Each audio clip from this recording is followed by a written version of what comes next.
وہ نہ آتے انہیں دیکھ کر اس کے زخم نئے سرے سے ہرے ہو جاتے تھے۔ وہ داؤد سے لڑتی یا اپنوں کے غم سے نہیں۔ بیشا میرے ساتھ چلو، بابا کی حالت بہت خراب ہے، وہ صرف تمہیں پکارتے ہیں، وہ صرف تمہیں یاد کرتے ہیں، روز تمہارا پوچھتے ہیں، روز ان کی آنکھوں کی آس۔ جب اس نے کہہ دیا وہ نہیں جائے گی تو تم کس لیے بکواس کر رہے ہو؟ داؤد نے زریاب کا گریبان جکڑ کر اسے ایک ہاتھ سے اٹھایا۔ ہٹو پرے۔ زریاب نے داؤد کو پیچھے دھکیلا۔ پلیز بیشا، بابا سے مل لو، مجھے حالات ٹھیک نہیں لگ رہے، پلیز بیشا، شاید تمہارے آنے سے ہمارے بابا کی زندگی بچ جائے۔ بیشا وہ وہیں بیٹھی رہ گئی، ہتھیلیوں سے اپنے چہرے کو چھپا کر رونے لگی، جبکہ وہ جانتی تھی وہ اپنی ضد اپنے غصے کو ایک طرف رکھ بھی دے تب بھی داؤد اسے جانے نہیں دے گا۔ داؤد اسے مار دے گا مگر کبھی جانے نہیں دے گا۔ بیشا نے داؤد کی جانب دیکھا جو زریاب کو وہاں سے چلے جانے کی فوراً تنبیہ کر رہا تھا۔ وہ اپنی جگہ سے اٹھی، ایسا لگا وہ آج اس کے پاس جا کر عرصے بعد پھر بے بسی سے کہے گی کہ اسے جانے دے۔ داؤد بیشا کے نزدیک آنے پر رک گیا۔ زریاب نے اسے اپنا گریبان جھٹک کر چھڑوایا۔ مجھے بابا سے ملنا ہے، اس نے کہا۔ داؤد نے دانت پیس کر اس کی جانب دیکھا۔ تم نہیں مل سکتی، کم از کم تب تک جب تک میرا بیٹا میرے ہاتھوں میں صحیح سلامت نہیں آ جاتا۔ داؤد نے ٹکا سا جواب دیا۔ زریاب نے مارے غصے کے بھڑک کر داؤد کا گریبان جکڑا۔ تم ہوتے کون ہو اس کو روکنے والے؟ اس کا قانونی شرعی حق ہے کہ وہ ہم سے ملے، وہ چلایا، جبکہ داؤد نے ایک جھٹکے سے اس سے اپنا گریبان چھڑایا تھا۔ اس کے سارے قانونی شرعی حق صرف مجھ تک گھوم کر آتے ہیں۔ اب تم جا سکتے ہو، اور اگر اب بھی تم نہیں گئے تو میں تمہارا قتل کر دوں گا، اور یقیناً یہ میرے لیے مشکل بالکل نہیں، داؤد نے سرد لہجے میں کہا۔ زریاب اس سے پہلے کچھ کہتا بیشا نے اپنے آنسو صاف کیے اور وہ داؤد کے آگے آگئی۔ سن لیا نا آپ نے، اب جائیں، وہ بولی، لہجے میں عجیب ٹوٹ پھوٹ تھی۔ بیشا نے زریاب کو کہا، بیشا پلیز، زریاب نے بے بسی سے کہا، جبکہ بیشا کا دل کٹ رہا تھا، وہ کیسے اسے کچھ کہتی۔ پلیز جائیں آپ، وہ اسے چھوڑ کر نہیں جانا چاہتی تھی، اگر وہ چلی جاتی تو پیچھے سے داؤد پھر مار پیٹ کرتا۔ داؤد کے چہرے پر فاتحانہ مسکراہٹ تھی۔ بیشا بے بس کھڑی تھی، دوسری طرف زریاب خود پہ ضبط کرتا رہ گیا۔ اگر تم ساتھ چلتی تو شاید بابا جی اٹھتے۔ بیشا نے اپنی سسکیاں روکی اور داؤد نے اسے وہاں سے نکلوا دیا۔ روتی ہوئی بیشا کا ہاتھ پکڑ کر وہ اندر لے آیا۔ مردان خانے میں ان کے آتے ہی مرد سب ادھر ادھر ہو گئے۔ بیشا اس کے سامنے بالکل رونا نہیں چاہتی تھی، مگر پھر بھی وہ ہارے ہوئے انداز میں بیٹھی تھی۔ زیادہ رونا دھونا ڈالنے کی ضرورت نہیں ہے، میرے بیٹے کی صحت پر اثر پڑے گا، وہ سختی سے بولا۔ بیشا نے اس کی جانب دیکھا۔ کیا اس شخص کے دل میں رحم نام کی کوئی چیز نہیں تھی؟ آخر اس کا قصور کیا تھا جو وہ اتنا سخت تھا اس کے لیے؟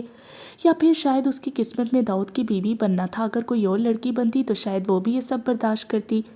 اس نے سر جھٹک کر جھکا لیا۔ داؤد نے ملازمہ کو آواز دی اور اسے کچھ کھانے کے لیے لانے کا کہا۔ بیشا کا بالکل دل نہیں تھا کچھ بھی کھانے کا، مگر وہ پھر بھی کچھ نہیں بولی۔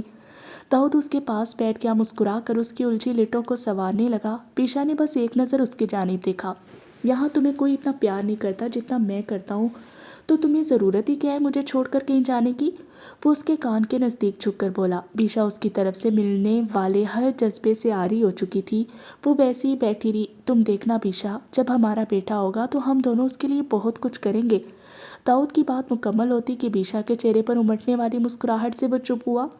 اگر ہمارا بیٹا ہوا تو میں اس کی گردن دبا کر مار دوں گی، کیونکہ میں نہیں چاہتی کوئی دوسرا داؤد ابراہیم جنم لے۔ بکواس کر رہی ہو، میرے بیٹے کو چھو بھی نہیں سکتی، تم کو جا کے اسے مارو گی۔ اچانک اس کے بال پکڑ کر اس نے پیچھے کھینچے تھے اور تبھی زارا کھانا لے کر آ گئی۔ زرینہ خاتون اسے بھیجنا نہیں چاہتی تھی، مگر وہ پھر بھی زبردستی خود ہی آ گئی، اور آج تو سیاہ رنگ کا لباس پہنے وہ مکمل بالوں کو کھولے۔ جب داخل ہوئی تو داؤد کی نظر اس پر ٹھہر گئی۔